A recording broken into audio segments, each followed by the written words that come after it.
but I'm with Flying Mascot in race number 2, hoping to sit in the sprint. Go, Mascot. And Flying Mascot's going to win the mannerism, scored a length and a quarter under my spell, Karma Lass. Cascadian now, it's going down in class and way up in distance, which is a good sign. Cascadian took the front and got it done. Cascadian wins from Yonkers Emissary. Marabi, please win for the Group 1. But Marabi's holding on and she's got the Group 1. Marabi for Ben Allen has won it from away game in Oxley Road.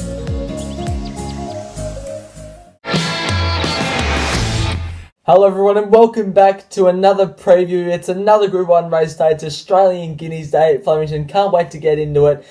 Great thrill seeing Flying Mascot win on Saturday last weekend on Blue Diamond Day. But let's focus on this week. We're going to get straight on with the tips. Race 1 is the listed foundation plate for the 2-year-olds over the 1,000 metres down the straight, and having its first race start for Meg Price and Michael Kent Jr. It's Wee Nessie down the bottom for Jamie Carr. This was a last start jump out of Wee Nessie at Cranbourne, where it went to the front, showed good gate speed and was able to lengthen and win by 3 lengths. Now, I think this horse will be, even though it's a 2-year-old, it'll be suited drawing wide because that's where majority of winners come down the straight at Flemington. It can hopefully settle in the first couple and can hopefully quicken and win. It seems like a real professional. It's got the earmuffs pre-race only for the first time on, so it might need to settle down in the yard, but it looks professional in what it does, and I've got it on top. Mumbai Jewel comes down from Sydney for Annabelle Neesham. Mark Zara, Gate 4, last start winner, tick, tick, tick. Mullane cost $1.15 million at the sales for Peter Moody and Luke Nolan having its first race start. Its jump outs have been pretty good at Pakenham, and Crystalist is a real professional, but I'm with Wee Nessie in the first.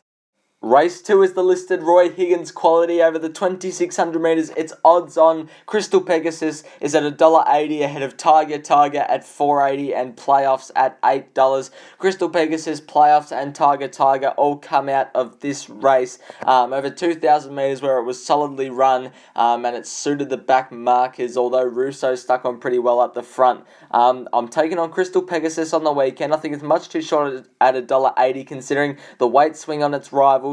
Straight up to the 2,600 metres, it got everything in its favour this time in, and it's got gate 2, so I was looking for something else. I ended up landing on playoffs where it'll just go to the front, hopefully lob on a slow speed, will be the first one to hit the front and can hopefully hold on. Tiger, now playoffs is also accepted for the Valley on Friday night, so if it comes out, Tiger is the one I want to be with. Straight up to the 2,600 metres is a tick. Damien Lane on is a tick. He will make a mid-race move if they're going too slow. Crystal Pegasus and Salto Angel is a fair way up in class, but I'm with playoffs in the second. Race 3 is a benchmark 90 over the 1,200 metres. Rose Quartz is at $2.30 and is the favourite. A dominant last start winner, Bermudez, is at $4.60 and $7 for Rainbeal. This was Rose Quartz's last start effort at Flemington down the straight, beating the Garden and Pioneer River. Two very exciting horses. Pioneer River good down the straight and the Garden just exciting in general. Rose Quartz blew them away here. Now, I think it's right priced. Maybe even a touch short at $2.30. It's never been in a fast run race. It's been moderate or slow tempos and it's been able to kick off it and win. This will be the first time it contests a race with pressure, so I don't want to be taking $2.30 necessarily, but I've got it on top. Rainbeal in there for second will go to the front. Has had a bit of a let up and only ran 3 lengths off Marabi in the Christmas Stakes. Bermudez will be better over further, but this is a good kick-off point for it first up, and Bonza Broad will be storming home late from the back. I think Rose Quartz can take out race number 3, hopefully. Race 4 is the Group 3 Francis Chastity Stakes for the mares over the 1,400 metre journey. Cirilio Miss is the favourite, first up at $3.40. Also first up is Anna Visto at $4.40. They're both the first and second favourite. And I like Anna Visto on the weekend. This was its most recent jump out at Cranbourne over the 1,200 metres where it did well through the line. I think there's intent from Mick Price and Michael Ken Jr. here. It had a 2 jump outs leading into the run on Saturday, 1,000 metres and 1,200. I think there's intent there. It should hopefully lob outside the lead. Jamie Carr's had 1 start for 1 win on this horse. Hopefully it can kick off what looks to be a moderate speed and win. 15 the win on Anna Visto. Having 5 each way on Excelita as well. If they somehow go too hard and Excelita gets clear like in running, Flemington 1,400 metres, I want to be with it. Electric Girl coming down from Sydney's not such of a bad hope. Gate 4, Damien Oliver, tick, tick, tick. Cerulean Miss I thought was a tad short at $3.40 first up from gate 10, but can do well. Anavisto and Exolita for me. Race 5 is the English Sprint for the 3-year-olds over the 1200 metres. Overpass is the $2.70 favourite. Able Willie for Craig Williams at $4.20 and $6.50 for Shadow Devil. This is my second best of the day. Overpass.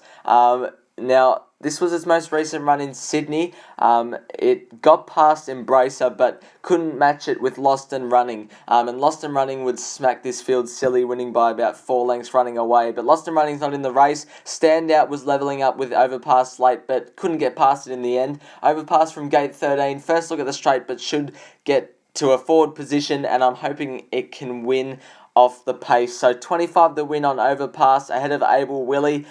Craig Williams, gate 3, Hermitage Thoroughbred Colours, Chris Waller. You get the September run vibes, don't you? That's why I've got it in there for second. Spellcatcher coming down from Sydney, Ben Mellum, Chris Lee's Australian Bloodstock should be going well. And Shadow Devil for Damien Lane and Mark Newnham can do well as well. But I'm with Overpass, Ed Sheeran vibes. Let's get the win.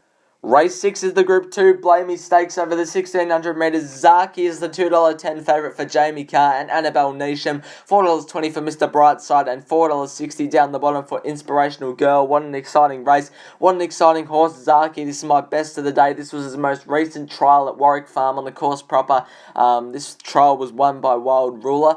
Now, Zaki, every expert I knew was potting it last time in first up in the spring, and it blew the field away by 3 lengths. I'm hoping he can do it again on Saturday. Flemington, a big track, should suit it. Won the McKinnon Stakes there. 1600 metres first up, shouldn't worry it at all. It should go to the front from gate 1. Jamie Carr will be very hard to beat. 30 the win on it. Inspirational Girl flew home from the back in the CF4 Stakes last start, and can do it again. Damien Lane on the 53 kilos. Mr. Brightside also flew home last start in the Elms, and is better suited here up to the 1600 metres gate 4. Corner Pocket has to rise up to the 1600 metres, but just keeps winning. 30 the win on Zaki. Let's go. Race 7 is the feature of the Group 1 Australian Guineas over the 1600 metres. Profondo coming down from Sydney is at $4.20 and is the favourite. $4.80 up the top for Hitotsu. This is Captivant and Pinstripe's last start efforts in the CSA Stakes, where Pinstripe pinned the ears back and beat Pesquero. Now, I had real trouble splitting these two horses, and I ended up settling on Captivant, even though I said I'm in love with Pinstriped after this win. Just merely the fact because it's drawn one inside Pinstriped, it will get that position better than Pinstripe will. Captivant third up to the 1600 metres. Jamie Carr on all look ticks, so I just had to go for Captivant. Profondo in there for second, could just be better than all of them. 1600 metres first up, wide gate, a lot of speed. Just leave me out Profondo, but it just could be too good for them. Pinstriped has to concede that tactical affair to Captivant. It'll be getting back, but charging home, and Hitotsu lacks sharpness over the 1600 metres, but can run well. I'm with Captivant in the Group 1.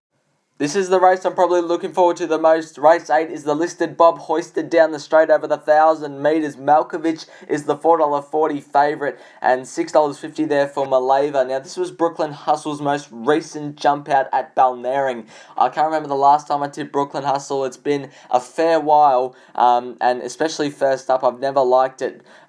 This Balnarring piece of work was pretty good, but I like it first up, and it actually it's a winnable chance. It's been striking Group 1s over the 1,000 metres first up, comes into a listed race first up down the straight, where it's been 4 starts for 0-0-0, but it's had luckless runs for some of them. So I think Brooklyn Hustle gate 5, Jamie Carr can win. Sword of Mercy also 8 the win on Sword of Mercy. I think Damien Lane can get the camp off them and be charging home late. Maleva draws gate 1, which is not ideal. Malkovich the favourite off the back up of a good Oakley plate. And Dirty Thoughts first up can run a cheeky race, 1 each way, $23. But I'm with Brooklyn Hustle. Race 9 is a benchmark 84 over the 1600 metres, and Yonce shooting for 5 in a row is at $3.10 and is the favourite. Gentleman Roy is up the top at $5. This was Yonce's last start effort at Flemington, where it was just a moderate pace and it was able to come from last and still win over the top.